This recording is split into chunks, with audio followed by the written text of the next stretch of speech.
Малко може да духа в микрофона, но какво стане? Въпросът тук е важно видеото. Значи, аз си правя видео какво правя аз. Въобще не ме интересуват гражданчета, не ме интересувате гражданчета, които отидате на село и какво ще правите там.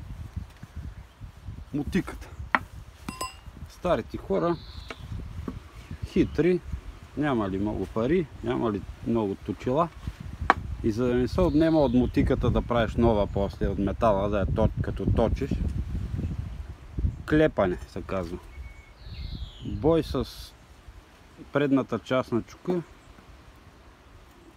Това е от релса отрязано. Натроян от едни наши съселяни Лида и Петко. Те бяха оксиженисти.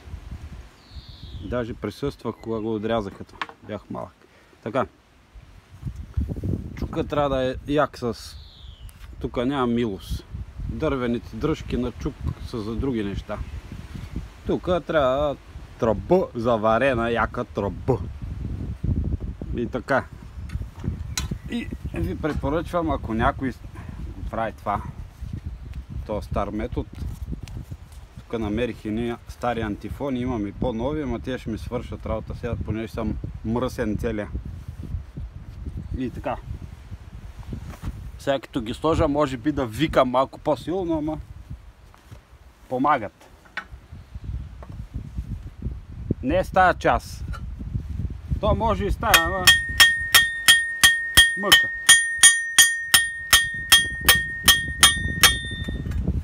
Е, с тая.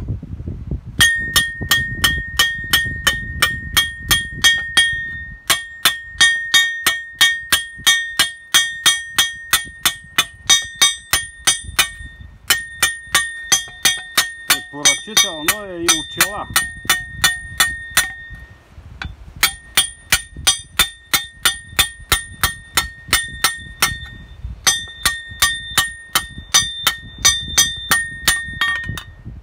И така.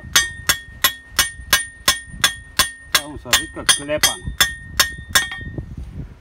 Има един похват при кавалджийското свирене, също клепане. То е по-скоро клопане. Докато свириш легато, непрекъснато подаваш въздух и удряш силно по дупките и то се получава едно клопане.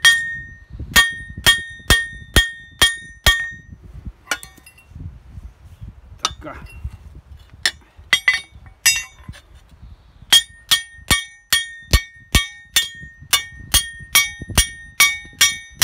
Занимаваш и клепи мотика. Отиваш на шмиргела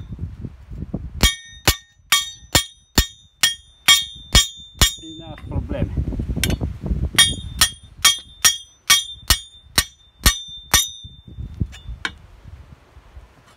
И тук правиш такива предмишници, ако ковеш така по цял ден.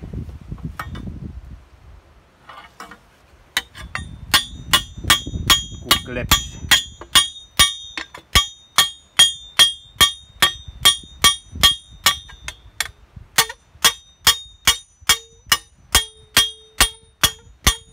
Нещо подобно е заострянето на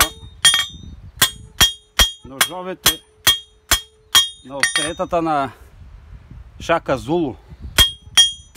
Значи 5 часа разглеждах целия музей и като стигнах до тях и нещо така ми стана, като ги видиш това си представиш така влиза и излиза от тебе. Проверете в Google оръжията на Шака Зулу.